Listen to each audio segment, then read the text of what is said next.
좋은 날입니다. 오늘도 말씀 안에 승리하는 하루 되시기를 기도하겠습니다. 오늘 생명의 산 본문은 에스겔 12장 17절부터 28절입니다.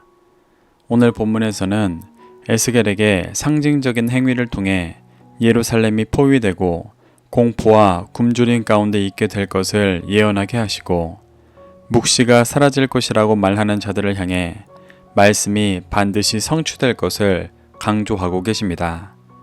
이 구절들을 통해 하나님께서 무엇을 말씀하시는지 살펴보도록 하겠습니다. 17절부터 18절입니다.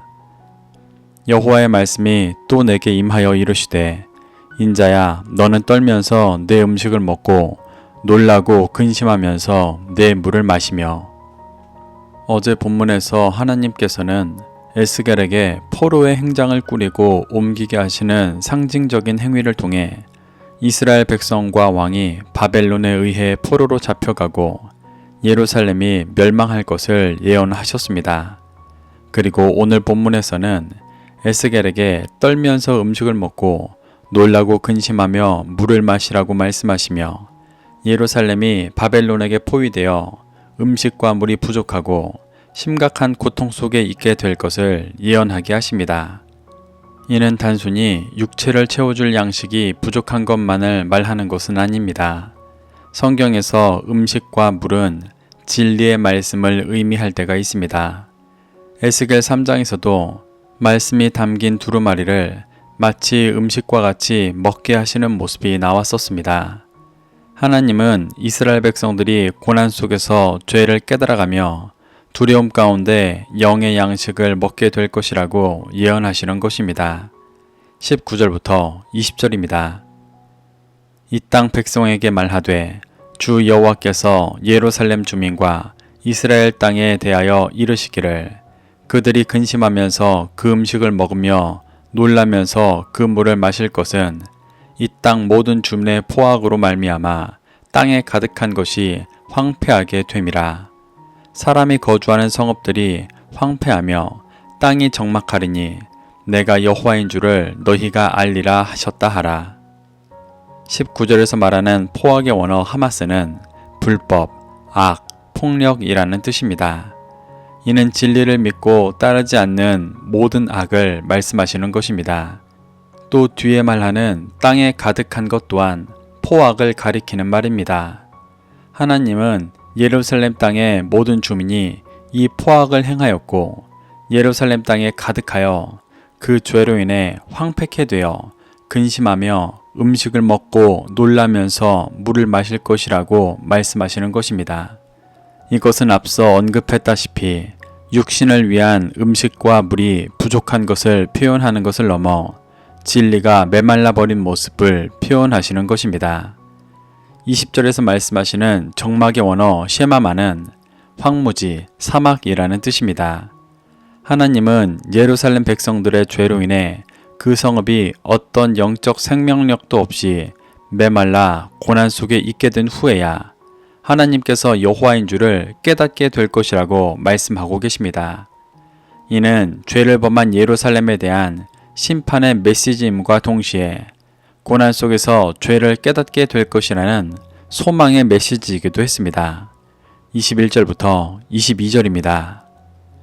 여호와의 말씀이 또 내게 임하여 이르시되 인자야 이스라엘 땅에서 이르기를 날이 더디고 모든 묵시가 사라지리라 하는 너희의 이 속담이 어찌 됨이냐. 하나님은 앞서 에스겔의 행위를 통해 예루살렘이 죄로 인해 심판받을 것에 대해서 여러 차례 말씀하셨습니다. 에스겔뿐 아니라 예레미야와 같은 선지자를 통해서도 이스라엘의 죄와 그로 인한 고난을 계속해서 말씀하셨습니다.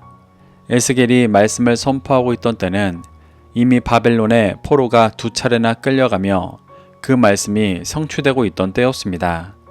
그런데도 이스라엘 백성들은 이를 믿지 않고 예루살렘이 회복될 것이라고 여겼습니다.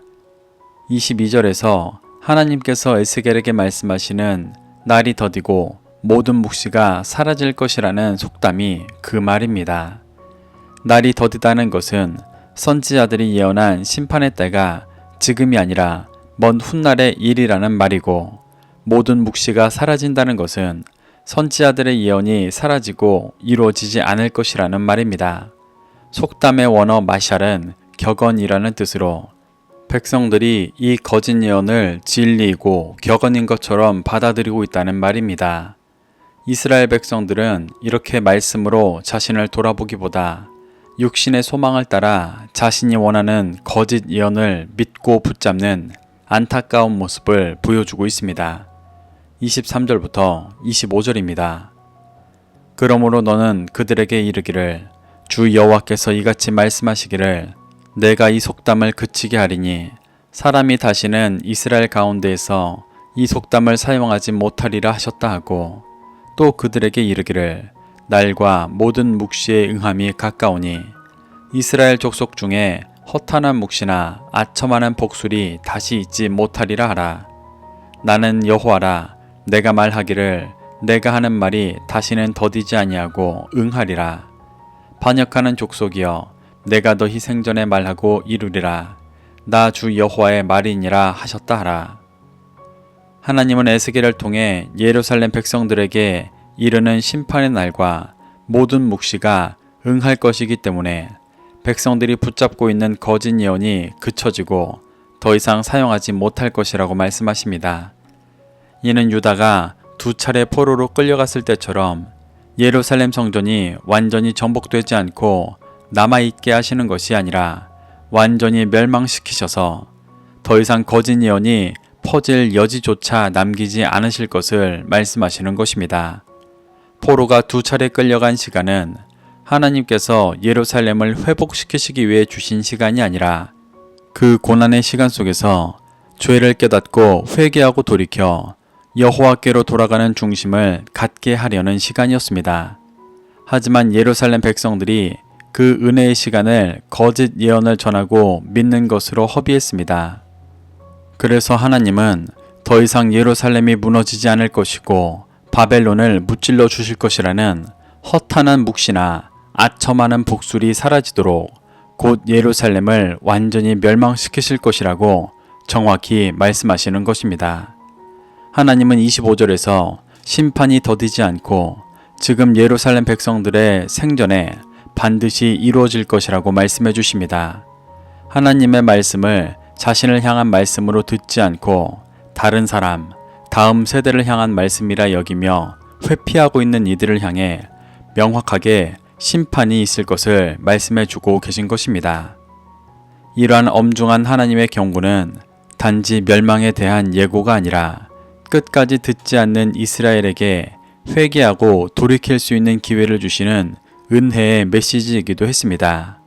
26절부터 28절입니다. 여호와의 말씀이 또 내게 임하여 이르시되 인자야 이스라엘 족속의 말이 그가 보는 묵시는 여러 날 후의 일이라 그가 멀리 있을 때에 대하여 예언하였다 하느니라. 그러므로 너는 그들에게 이르기를 주 여호와의 말씀에 나의 말이 하나도 다시 더디지 아니할지니 내가 한 말이 이루어지리라.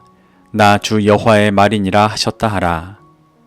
하나님은 22절에서 날이 더디다고 말하는 거짓 예언이 무엇인지를 정확하게 설명해 주고 계십니다.